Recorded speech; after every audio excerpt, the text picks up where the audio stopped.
What was it that knocked you off your high horse? I think it was almost losing Nicole and the kids.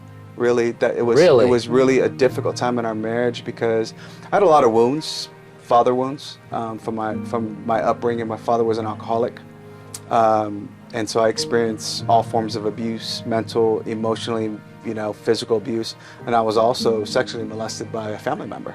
Okay. And so all of that stuff that I kind of suppressed down was manifesting itself in just ugly behavior. And this is on Guam or in a big... In America. In America. In America, yeah. It's tough because I think when people see ministry, they automatically see you two as shining examples. Right. And they don't know all the stuff in the background. That's right. They don't know what led to where we are today, right? They see kind of this example that they may see, whether it's on TV or in a talk or at a conference, and they don't recognize that we're all... Do you go into that kind of stuff?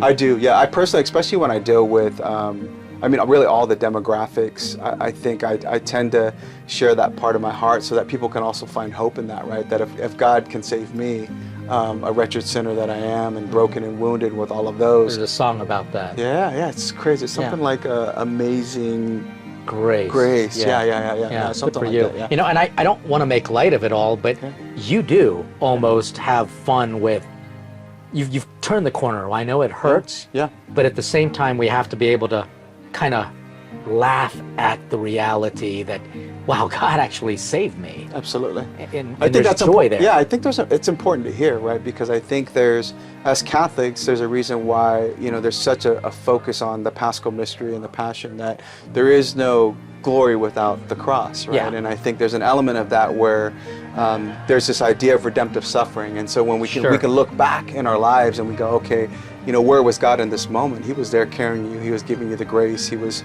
calling you and wooing you back. And I see that now as a grown adult who gets to live and experience actually a sacramental marriage. So we're on this Douro River cruise. We're on this boat. There's going to be people obviously walking around because we're doing this on a floating hotel. That's right. And people are looking at the both of you as, again, these shining examples of faith. Yeah.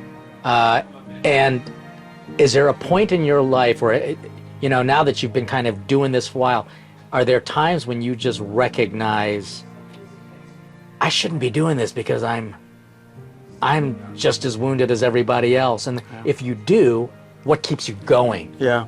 No, it's a great question, and I think that's part of what the devil tries to get in your ear. Like, who are you? You hypocrite, you wounded person. You've got such a history, or you're too broken.